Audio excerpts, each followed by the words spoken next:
Your life changes the moment you realize that pure passion and a dream career aren't the same, but each has an equally important place. POTB. A while ago, I asked my viewers what they would prioritize between reconnecting with a childhood passion and improving workflow. The first example was a musical instrument, the second, a device to help with whatever they do. Most voted for passion. While I did the opposite, recently I also got the first. The second was the Apple Studio display, which made an enormous difference in my work. The first, a premium scratch mixer, as my roots are in turntablism. So as I did with the display, in this one I will not emphasize specs, but focus on philosophical perspectives and life lessons. And meanwhile, I'll also unbox the Rane 70. For those new to my work, I go by the name of POTB. I'm a creator focusing on topics like psychology, philosophy, human potential and creativity. And when they make sense, I also incorporate esoteric perspectives. Whatever the case, I strive to create aesthetically pleasing content, and recently I also began incorporating discussions of my tools. So stick around if that sounds interesting, and if it doesn't, don't. Not one of them. Often people claim they'll return to their passion, getting their instrument or whatever, after making this or that amount or achieving a particular outcome. Yet, based on my observations, usually 1. Their goal is purely extrinsically motivated, a craving for status or approval of others they don't really care about. And 2. They hardly get back to their passion. Even if they buy that quote-unquote hypothetical instrument, it's mostly to show off to people they also don't care about. Now, no judgment here, but the idea of becoming such a person always shook the core of my being. So let's dive into a few stories and principles to hopefully inspire you to live more fully and not have regrets. The album cover. Though I've never been into hardcore punk rock or metal, in my early 20s I re-encountered an album cover that impacted me profoundly. It showed an image of a child fading away before an adult's hand holding a door key, and the title was something like Goodbye Youth or something similar. Besides saddening, that felt like a reminder of never becoming someone walking their inner child behind the doors to the past and basically letting it fade away. Sadly, some do that without realizing it, so let me bring context. Turntablism. Turntablism played an enormous role in my life. Preparing for small battles and winning first and second place actually got me off crippling substance and alcohol abuse. Combined with receiving recognition in the academy of my childhood hero, DJ Qbert, the art of scratch basically pulled me out of a very dark place. And it all happened before bodybuilding, which got me into personal development and philosophy, and to which I own just as much. It was like either DJ Catch or DJ Pico, but I gave it to Pico just because he could do it on both hands and it was like super smooth. But anyway, give it up for Catch and Pico. You guys were, we had to go with one word, so it's gonna be Pico. Give it up for Pico.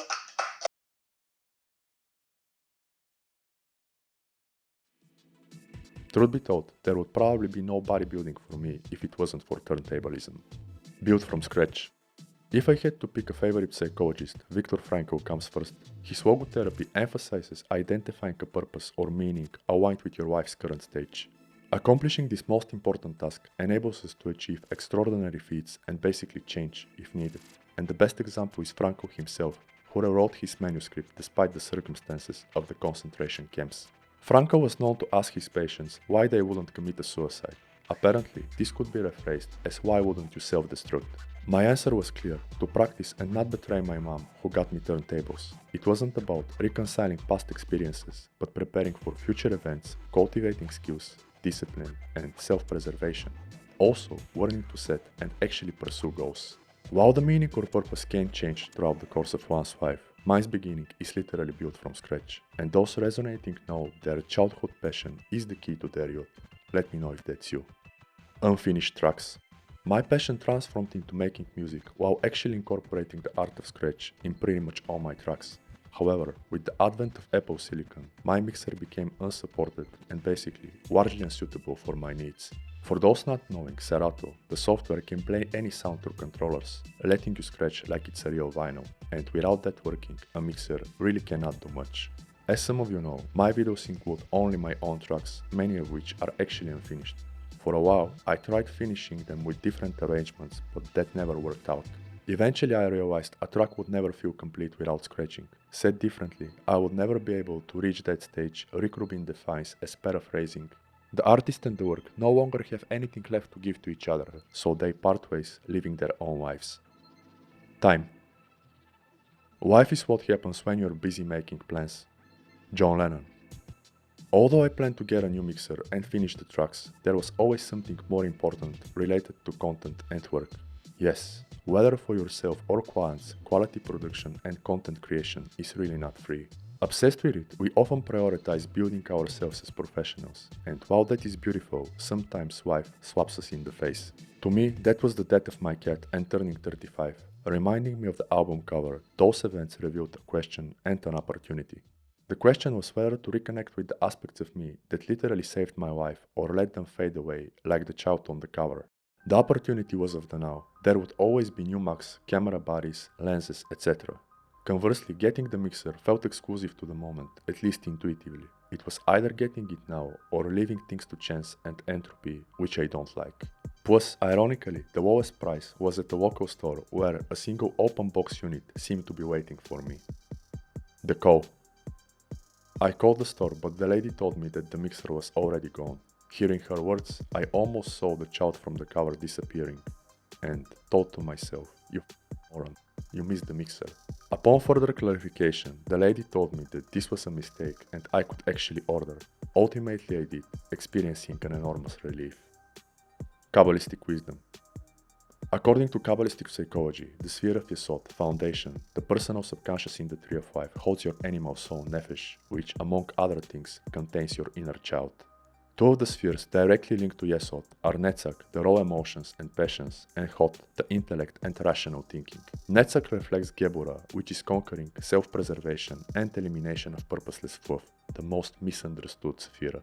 Hod reflects Chesed, or expansion, creativity, and development. One of Hod's functions is taming the nefesh's impulses, which are primarily expressions of Netzach's passions. However, to function properly, Hod needs to be powered by Netzach through the path of Peh. Think of modern science telling us that the so-called rational brain or rational mind only rationalizes decisions already made by the emotional. More on that in the works of Baba Shiv. Being an aspect of Gebura, the path of Peh is the tower card telling us that nothing meaningful can be built on a rotten foundation. Now, whether you're into Kabbalah, you have to make these centers work together and collaborate with your nefesh. Otherwise, you're risking permanent willpower depletion and life without excitement and emotion. Think of those showing off their instruments but never really using them. While mastering what Napoleon Hill defines as the three basic appetites has a major role, engaging your inner child is just as crucial for getting your nefesh on board and reaping health and performance benefits beyond the scope of this video. Life force and ideas. After watching my studio display video, an art maker commented that engaging their childhood passion, which was also music, proved beneficial to their work. Actually, I cannot agree more as far as your actual work tools do everything needed, providing ease of circumstances and removing obstacles in the physical world, embodying the principles of the Kabbalistic Jupiter and the Hindu god Ganesha. The unfortunate Israel Rigardi agree that the nefesh has more contact with the life force Kia than the rational mind. And based on experience, engaging your childhood passion stimulates the life force within, keeping your creativity fertile. It doesn't necessarily provide actual ideas, but somehow helps you generate them on the fly. The key. Given all this, a purchase like mine is more than reconnecting with a hobby. It facilitates a collaboration between Netzach, Hod, and Yesod, giving your inner child a key to your current life and making them feel welcome. It keeps their image vivid, saturating your life with excitement and childlike curiosity, pivotal to any success and your actual purpose. Let me know if that resonates, and let's proceed with the technical part, addressing some reasons for picking up the Rane 70. Unboxing and first impressions. Not as glamorous as an Apple product, the Rane 70's unboxing is nonetheless enticing. The box has a dope illustration or graphic reminding me of those of the R5C and C70 cameras. I would say this mixer is pretty analogous to those cameras, as far as a mixer can be analogous to a camera. It includes instructions, CDs, I really don't know who uses, fader lubricant, control records, power cord, USB to Thunderbolt cables, and the mixer itself wrapped in plastic. My first impression is that the mixer looks and feels absolutely fantastic, literally. It is pretty heavy, suggesting reliability, which I truly appreciate. Rane. Although I was a Vestag zealot, I will never forget my first time trying Rane. It was the 57. The fader was so smooth, feeling like there was only the knob. It let me perform combos I couldn't with others, so I eventually got a 61 when it came out. 15 years later, that mixer still looks decent and actually works for a PC with its crossfader changed once. In contrast, others' faceplate starts looking gross within a year. Speaking of faders, those in the 70 are the last iteration of the mentioned. They are buttery smooth, and the even better is that one, unlike others putting different ones for the up and down volumes and actually sending them to the logic board, Rane provides 3 Mach 4 faders which are their best or top of the line faders. 2, all 3 are easy to replace. Design and build quality. The 70 feels like a tank. It is mostly solid steel while others plastic. Its design is also stunning, inspiring me to actually use it. Plus, it feels like home. Sound. Rane mixers are notorious for their sound quality, perhaps analogous to Apollo interfaces as they both have fuller and warmer sound. This is crucial as I plan to record my scratching in my music. Otherwise, the 70 has 2 sound cards which I cannot really appreciate as I don't DJ. Pads. Since Akai and Rane are one company, the 70's pads resemble those of the MPCs. Though I probably won't use them as well, I'm happy with that as I've heard they are better than those of the machine on which I started producing. Effects and customization. Mentioning stuff I won't use, the 70 has effects and customization which fall to that group. I simply need a reliable, inspiring instrument to keep me making music in my free time. Although not the newest, the 70 fits that bill perfectly, as I hope Apple won't change silicon anytime soon. Fingers crossed. As covered in my studio display video, it's really not about getting the latest and fanciest, but having everything you need to actually create the work you want to create. 72. As far as the 72, which is very similar but has a display, I really don't want to look at another screen while scratching, but use the time to actually let my eyes rest. Let me know your thoughts, and now let's recap some key messages. Reconnecting with your childhood passions isn't just about hobbies, it's about fueling your growth, creativity and productivity. Whether that's an instrument or something else, your journey is about finding balance between what excites you and what serves your actual purpose. Sure, being passionate about work is mandatory, yet real work is never pure passion, and pure passion seldom covers all aspects of a career. Hence, professionals always get the job done, whereas hobbyists only when they feel like it. Sooner or later we understand that being the first in some areas requires being the second in others. But that's just my opinion. If it resonates, subscribe, comment your thoughts, check the links in the description, and thank you for your time.